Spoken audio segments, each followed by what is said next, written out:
Assalamualaikum warahmatullahi wabarakatuh. Salam sejahtera bagi kita semua ya. Perkenalkan, nama saya Nur Syifa Anaki Rusli, perwakilan dari SMA Negeri 17 Jakarta. Di sini saya sebagai pembicara satu dari tim oposisi, izin Bapak Ibu juri untuk mengemukakan pendapat saya mengenai Dewan ini percaya bahwa dinasti politik membawa lebih banyak dampak buruk dibanding dampak baik untuk demokrasi. Keberadaan dinasti politik di dalam suatu pemerintahan dapat membawa dampak baik dalam suatu negara.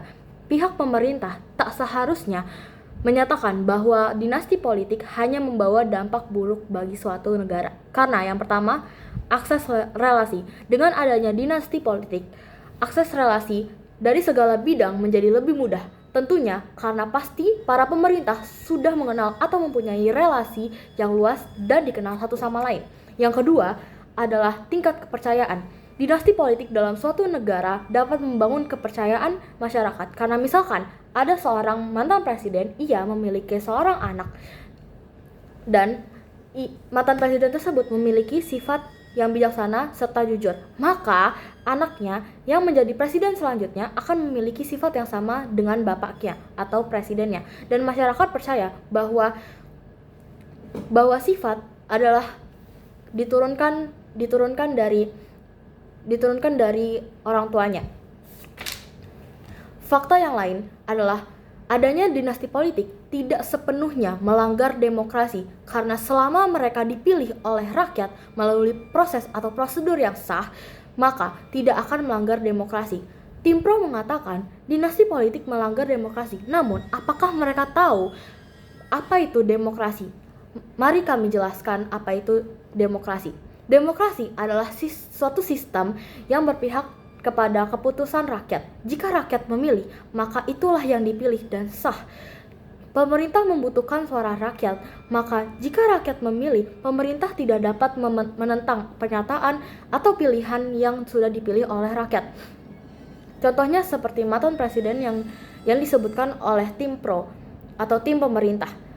Sebenarnya adalah bagus jika rakyat setuju karena kinerja mantan presiden tersebut baik, maka rakyat akan memilih atau rakyat akan setuju jika anaknya menjadi orang di pemerintahan. Lalu justru kami bertanya, bagaimana dinasti politik merusak demokrasi, sedangkan kenyataan proses dinasti politik tidak dikatakan mencederai demokrasi karena selagi proses tersebut tidak melanggar demokrasi atau masih mengutamakan adanya musyawarah atau pemilihan oleh rakyat secara serentak. Kami ingin mempertanyakan juga bahwa adakah benar jika masyarakat tidak mempunyai cukup waktu untuk membaca konsep kampanye atau konsep pemerintahan, karena pada dasarnya informasi sudah sangat banyak tersebar, terutama dalam bidang pemerintah, dan sudah seharusnya seluruh masyarakat dapat membedakan mana berita yang benar, mana berita yang hoax, atau mana berita yang valid, atau mana berita yang hoax. Tentunya masyarakat tidak dapat menjamin jika calon presiden atau pemerintah harus selalu benar. Namun, masyarakat dapat mengungkapkan pendapat atau saran mereka bahwa pemerintah harus selalu bagus. Pada dasarnya, semua orang dapat berubah dan tergantung bagaimana orang lain menanggapinya.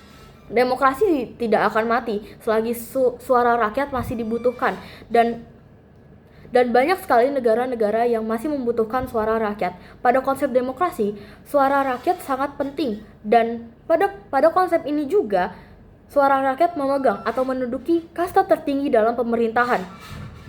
Kita lihat berdasarkan fakta lapangan, yaitu kami akan mengambil dua contoh orang penting, yaitu Winston Churchill dan Megawati Soekarno. Mereka adalah pemimpin yang terpilih dengan dinasti politik.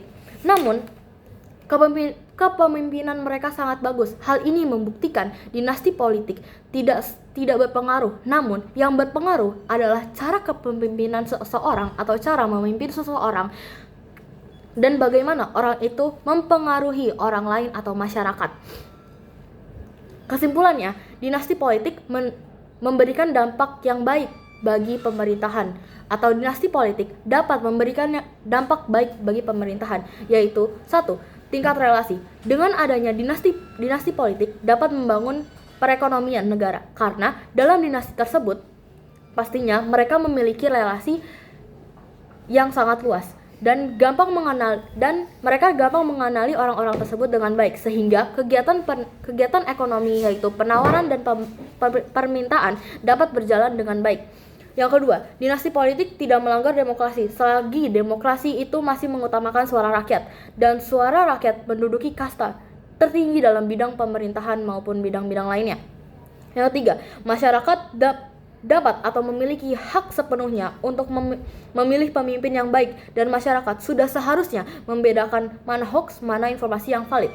Masyarakat juga dengan bebas mengutamakan pendapatnya. Contohnya, jika masyarakat tidak setuju dengan kebijakan pemerintah, masyarakat dengan luasnya atau dengan bebasnya mengutarakan argumennya dengan cara demo. Hal itulah yang kita dapat lihat bahwa demokrasi tidak akan mati dan jika suara rakyat masih dibutuhkan, dan jika pemerintah masih membutuhkan suara rakyat selama-lamanya, dan rakyat juga tidak akan pernah diam untuk mengutarakan argumennya. Terima kasih. Wassalamualaikum warahmatullahi wabarakatuh.